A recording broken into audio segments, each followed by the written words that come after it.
வணக்கம். தலைப்புச் செய்திகள். புதுச்சேரியில் புதிய உச்சமாக ஒரே நாளில் 306 பேர் கொரோனா தொற்றால் பாதிப்பு. 44 வயது நபர் உட்பட மேலும் 2 பேர் பலி. புதுச்சேரியில் துவங்கியது கொரோனா தடுப்பூசி திருவிழா. கொரோனா நோயாளிகள் தங்களை தனிமைப்படுத்திக் கொள்ள ஆளுநர் தமிழிசை வேண்டுகோள். விவசாயிகளின் நலன் கருதி உயர்த்தப்பட்ட உர விலையை ரத்து செய்ய வேண்டும். மத்திய அரசுக்கு முன்னாள் முதலமைச்சர் நாராயணசாமி வலியுறுத்தல். அரியாங்குப்பத்தில் கோழி இறைச்சி கடை உரிமையாளருக்கு அரிவாள் வெட்டு. தப்பியோடிய குற்றவாளிகள் 2 கைது செய்து காவல்துறையினர் விசாரணை. இனி விரிவான செய்திகள். புதுவையில் புதிய உச்சமாக ஒரே நாளில் 306 பேருக்கு கொரோனா தொற்று உறுதி செய்யப்பட்டுள்ள நிலையில் மேலும் 2 உயிரிழந்துள்ளனர். புதுச்சேரி மாநிலத்தில் 3348 பேருக்கு பரிசோதனை செய்யப்பட்டதில் புதுச்சேரியில் 210 பேரும், காரைக்காலில் 71 பேரும், ஏனமில் 22 பேரும், மாஹேவில் 3 பேர் என மொத்தம் 306 பேருக்கு கொரோனா தொற்று கண்டறியப்பட்டுள்ளது. புதுவை காமராஜர் நகர் கென்னடி வீதியைச் சேர்ந்த 67 வயது முதியவர் ஜிப்மரிலும், காரைக்கால் நிரவி கருக்களஞ்சேரியைச் சேர்ந்த 44 வயது ஆண் நபர் காரைக்கால் அரசு மருத்துவமனையிலும் கொரோனா தொற்றால் உயிரிழந்துள்ளனர். இதனால் உயிரிழந்தோர் எண்ணிக்கை 691 அதிகரித்துள்ளது. இறப்பு விகிதம் 1.57% உள்ளது. புதுச்சேரி மாநிலத்தில் இதுவரை 44,043 பேர் கொரோனா தொற்றால் பாதிக்கப்பட்டுள்ள நிலையில் தற்போது ஜிப்மரில் 167 பேரும், இந்திரா காந்தி அரசு மருத்துவக் கல்லூரியில் 259 பேரும் சிகிச்சை பெற்று வருகின்றனர். வீடுகளில் 1805 பேர் தனிமைப்படுத்தப்பட்டுள்ளனர். ஒரே நாளில் 206 பேர் சிகிச்சை முடிந்து வீடு திரும்பியுள்ளதால் குணமடைந்தோர் எண்ணிக்கை 41,036 உள்ளது. கொரோனா பரவலை கட்டுப்படுத்தும் நோக்கில் கொரோனா தடுப்பூசி திருவிழாவை துவக்கி வைத்த ஆளுநர் தமிழிசை கொரோனா நோயாளிகள் வெளியே சுற்றாமல் தனிமைப்படுத்திக் கொள்ள அறிவுறுத்தினார். புதுவையில் அதிகரித்து வரும் கொரோனா பரவலை கட்டுப்படுத்தும் நோக்கில் ஞாயிறு முதல் வருகிற 14ஆம் தேதி வரை கொரோனா தடுப்பூசி திருவிழா நடத்தப்பட்டு வருகிறது. அதன்படி புதுவையில் உள்ள அனைத்து ஆரம்ப சுகாதார நிலையங்கள், பள்ளிகளில் அமைக்கப்பட்டுள்ள முகாம்களில் தடுப்பூசி போடும் பணிகள் காலை முதலே தொடங்கின. இந்த நிலையில் புதுவை பாக்கமுடையான்பேட்டு அரசு தொடக்கப் பள்ளியில் அமைக்கப்பட்டிருந்த சிறப்பு முகாமினை ஆளுநர் தமிழிசை சவுந்தரராஜன் தொடங்கி வைத்தார். அதனைத் தொடர்ந்து லாஸ்பேட்டை ஆரம்ப சுகாதார நிலையத்தில் அமைக்கப்பட்டுள்ள தடுப்பூசி திருவிழாவினை சிறப்பு முகாமினை பார்வையிட்ட அவர் செய்தியாளர்களுக்கு பேட்டியளித்தார். அப்போது கொரோனா தடுப்பு நடவடிக்கைகள் அனைத்தும் தீவிரப்படுத்தப்பட்டு வருவதாகவும், புதுவையில் உள்ள அரசு மற்றும் தனியார் மருத்துவமனை மற்றும் மருத்துவக் கல்லூரிகளில் கொரோனா நோயாளிகள் படுக்கை வசதி ஏற்படுத்தப்பட்டுள்ளதாகவும் கூறிய அவர், கொரோனாவால் பாதிக்கப்பட்டவர்கள் வெளியே சுற்றுவதால் மற்றவர்களுக்கும் பரவும் நிலை ஏற்பட்டுள்ளதாகவும், எனவே அவர்கள் தங்களை தனிமைப்படுத்திக் கொள்ள வேண்டும் என்றும் கவர்னர் தமிழிசை கூறியுள்ளார். இல்ல, அதற்கான ஏற்பாடுகள் நடைபெற்று வருகிறது. இன்னைக்கு நமக்கு செகண்ட் வேவ் அப்படின்னு சொல்ற அளவுக்கு நாம புதுவையில இல்லைன்னா கூட அப்படி ஆரம்பிச்சிடக்கூடாதுன்னு நம்ம முன்னெச்சரிக்கையா இருக்கிறோம். அரசாங்கம் மட்டுமே எல்லாவற்றையும் செய்துவிட முடியாது. இது பொதுமக்களின் பங்களிப்பு நிச்சயமா இருக்க வேண்டும். அதனால்தான் எல்லா துறையை சார்ந்தவர்களின் பங்களிப்பும் இருக்குது. இதுல கொரோனா தொற்று ஏற்பட்டவர்களின் பங்களிப்பு இருக்க வேண்டும். ஏன்னா அவர்கள் மற்றவர்களுக்கு தொற்று ஏற்பட்டுவிடக் கூடாது என்று தங்களை தயவு செய்து தனிமைப்படுத்திக் கொள்ள வேண்டும். இந்த பாண்டிச்சேரியில என்ன நடவடிக்கை எடுக்க வேண்டும் அதை நாங்கள் எடுத்திருக்கோம். இந்த மாநிலத்திற்கு எது பாதுகாப்பாக இருக்கோ அதை எடுத்திருக்கோம். தனியார் மருத்துவக் கல்லூரி, தனியார் மருத்துவமனைகள், அரசாங்க மருத்துவமனைகள் எல்லா இடங்களிலும் கரோனாவுக்கு என்று தனியாக படுக்கைகள் ஒதுக்கி தயாராக இருக்கிறது. விவசாயிகளின் நலன் கருதி உயர்த்தப்பட்ட உர விலையை மத்திய அரசு குறைக்க வேண்டும் என்று முன்னாள் முதலமைச்சர் நாராயணசாமி வலியுறுத்தியுள்ளார். புதுச்சேரியில் பேட்டியளித்த முன்னாள் முதலமைச்சர் நாராயணசாமி, புதுச்சேரி தமிழகம் மட்டுமின்றி வட மாநிலங்களிலும் தற்போது உர விலை விண்ணை முட்டும் அளவிற்கு உயர்ந்துள்ளதாக குற்றம் சாட்டியுள்ளார். விவசாயிகளை பாதிக்கும் வகையில் உயர்த்தப்பட்ட உரங்களின் விலையை உடனடியாக ரத்து செய்வதற்கான நடவடிக்கையை மத்திய அரசு எடுக்க வேண்டும் என்று வலியுறுத்திய அவர், உரத்தின் விலையை குறைக்க மாநில அரசுகள் பிரதமருக்கு கடிதம் எழுதி வலியுறுத்த வேண்டும் என்றார்.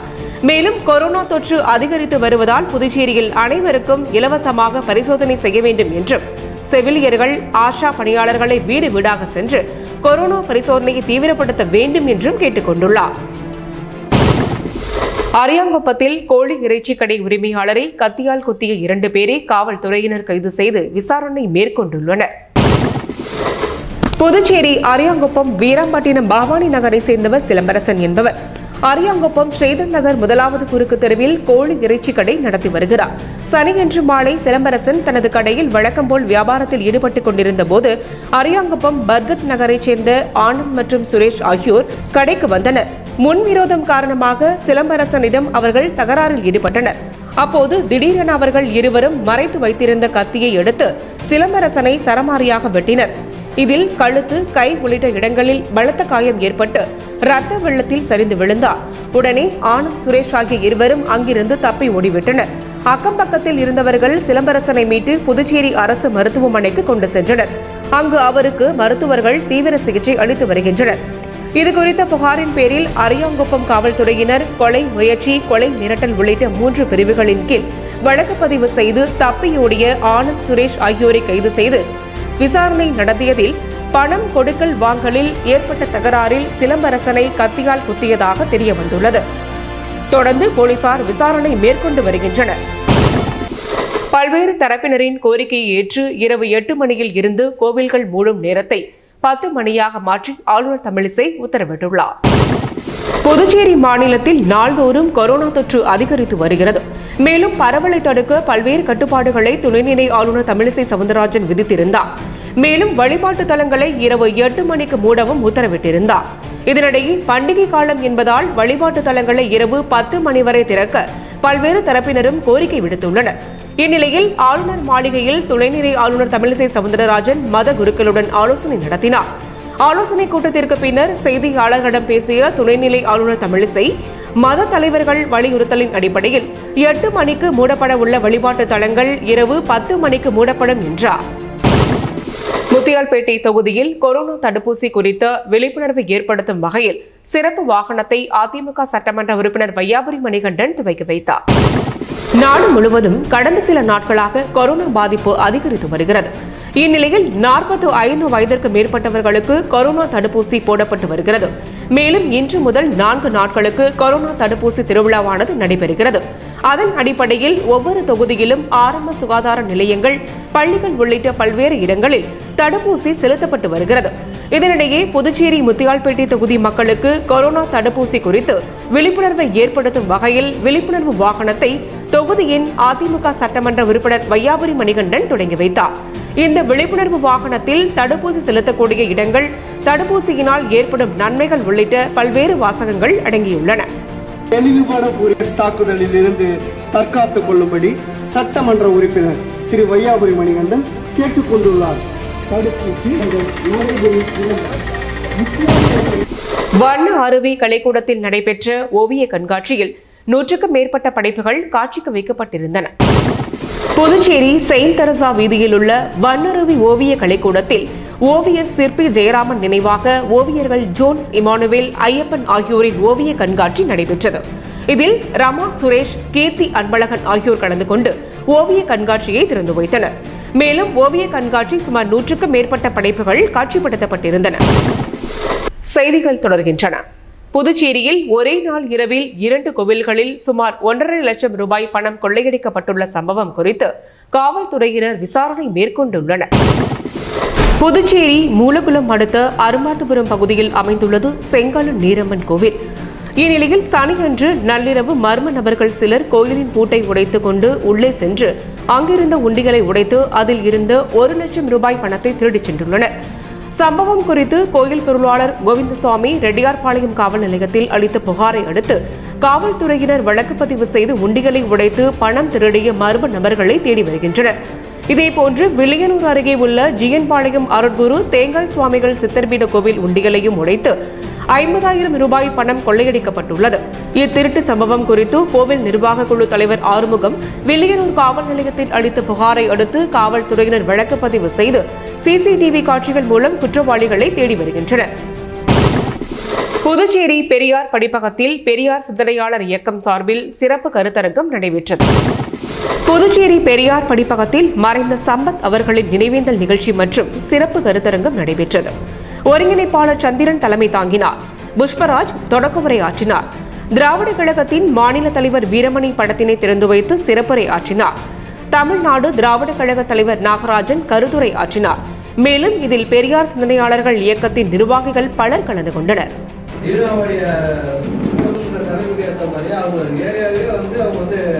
சிறப்பான முறையில் இப்போ அது மட்டும் இல்லாமல் இதுக்கப்புறம் இருக்கிற செல்வ பிள்ளைகளும் அவர் வந்து திராவிட கருத்துக்களை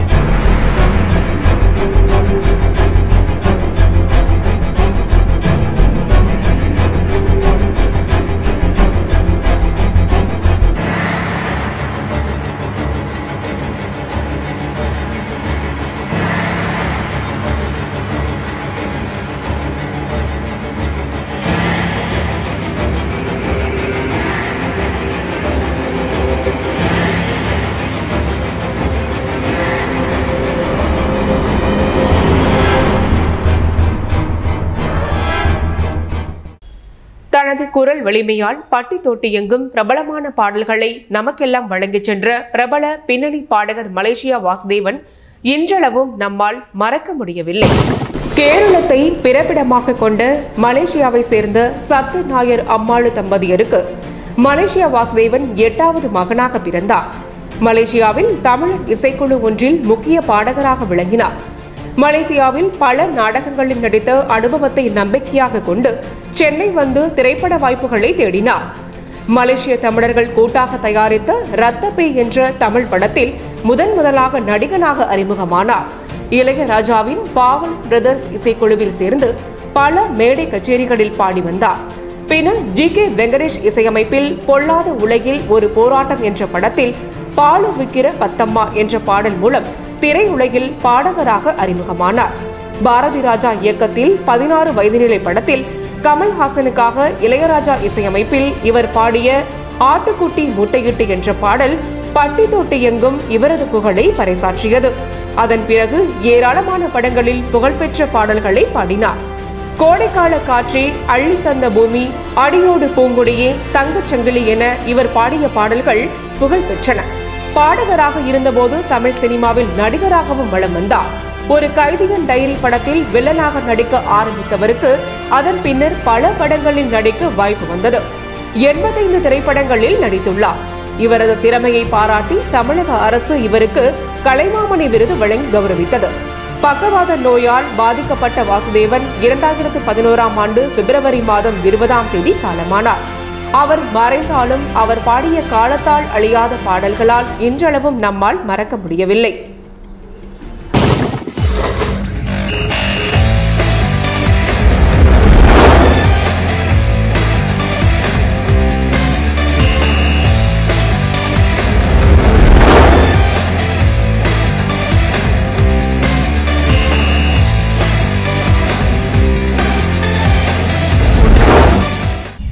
தேசிய அளவிலான தடுப்பூசி திருவிழாவில் 4 முக்கிய விஷயங்களை கடைபிடிக்கும்படி மக்களுக்கு பிரதமர் மோடி வேண்டுகோள் விடுத்துள்ளார்.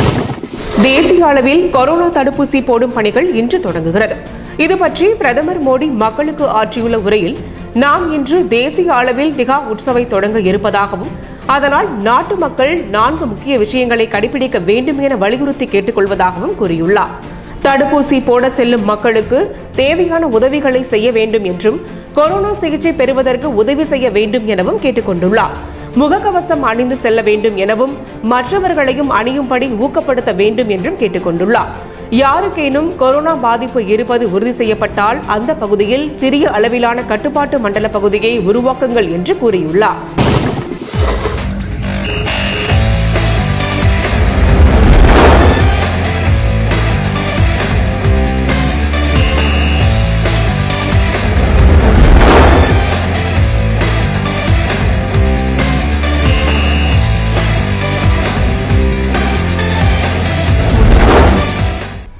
மியான்மரில் ராணுவத்தால் கொல்லப்பட்டவர்களின் எண்ணிக்கை 614ஆக உயர்ந்துள்ளதாக மியான்மர் அரசியல் கைதிகள் நல அமைப்பு தெரிவித்துள்ளது. மியான்மர் நாட்டில் கடந்த பிப்ரவரி 1ஆம் தேதி ராணுவம் திடீரென்று புரட்சியில் ஈடுபட்டு ஆட்சி அதிகாரத்தை கைப்பற்றியது. கடந்த ஆண்டு நவம்பர் மாதம் நடந்த பொது தேர்தலில் முறைகேடு நடந்ததாக குற்றஞ்சாட்டி ஆட்சியை கைப்பற்றியுள்ளது. மேலும் ஆங் சான் சூகி உள்ளிட்ட முக்கிய தலைவர்களையும் ராணுவம் கைது செய்தது. ராணுவ ஆட்சிக்கு எதிராக பொதுமக்கள் தொடர்ந்து போராட்டங்களை நடத்தி வருகின்றனர். ராணுவத்தின் எச்சரிக்கையை மீறி மக்கள் சாலைகளில் இறங்கி போராடி வருகின்றனர்.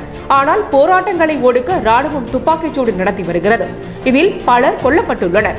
ஆனாலும் பொதுமக்கள் போராட்டம் நீடித்து வருகிறது.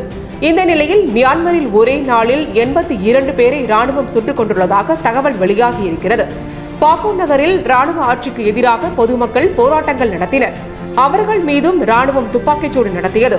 இதில் ஒரே நாளில் 82 பேர் சுட்டுக் கொல்லப்பட்டுள்ளதாக உள்ளூர் செய்தி நிறுவனங்கள் தெரிவித்துள்ளன.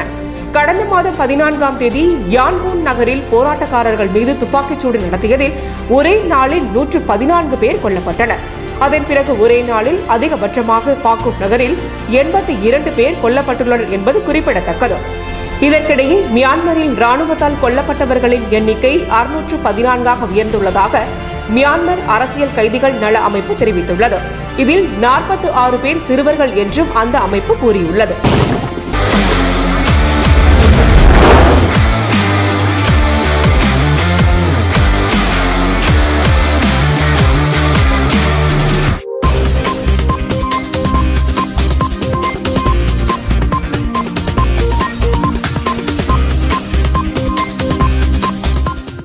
குறிப்பிட்ட நேரத்தை விட பந்து வீச கூடுதல் நேரம் எடுத்துக்கொண்டதால் சென்னை சூப்பர் கிங்ஸ் அணி கேப்டன் தோனிக்கு 12 லட்சம் அபராதம் விதிக்கப்பட்டுள்ளது. IPL கோப்பையை தோனி தலைமையிலான சென்னை சூப்பர் கிங்ஸ் அணி 3 முறை கைப்பற்றியுள்ளது.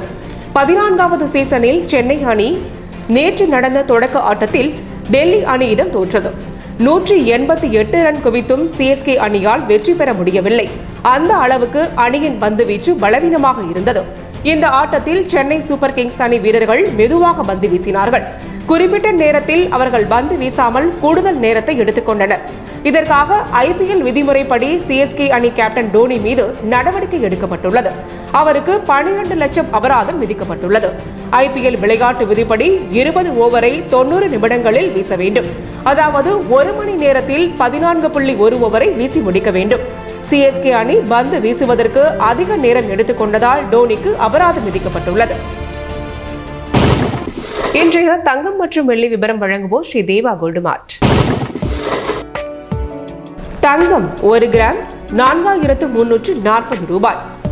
வெள்ளி 1 கிராம் 71 ரூபாய் 70 காசுகள். தகதகக்கும் தங்க நகைகள் தரத்தோடு வாங்க தேவா கோல்டு மார்ட்டிற்கு வாங்க. தேவா கோல்டு மார்ட், இலக்கம் 138A, பாரதி வீதி, புதுச்சேரி.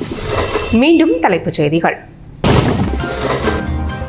புதுச்சேரியில் புதிய உச்சமாக ஒரே நாளில் 306 பேர் கொரோனா தொற்றால் பாதிப்பு. 44 வயது நபர் உட்பட மேலும் 2 பேர் பலி. புதுச்சேரியில் துவங்கியது கொரோனா தடுப்பூசி திருவிழா. கொரோனா நோயாளிகள் தங்களை தனிமைப்படுத்திக் கொள்ள ஆளுநர் தமிழிசை வேண்டுகோள். விவசாயிகளின் நலன் கருதி உயர்த்தப்பட்ட உர விலையை ரத்து செய்ய வேண்டும். மத்திய அரசுக்கு முன்னாள் முதலமைச்சர் நாராயணசாமி வலியுறுத்தல்.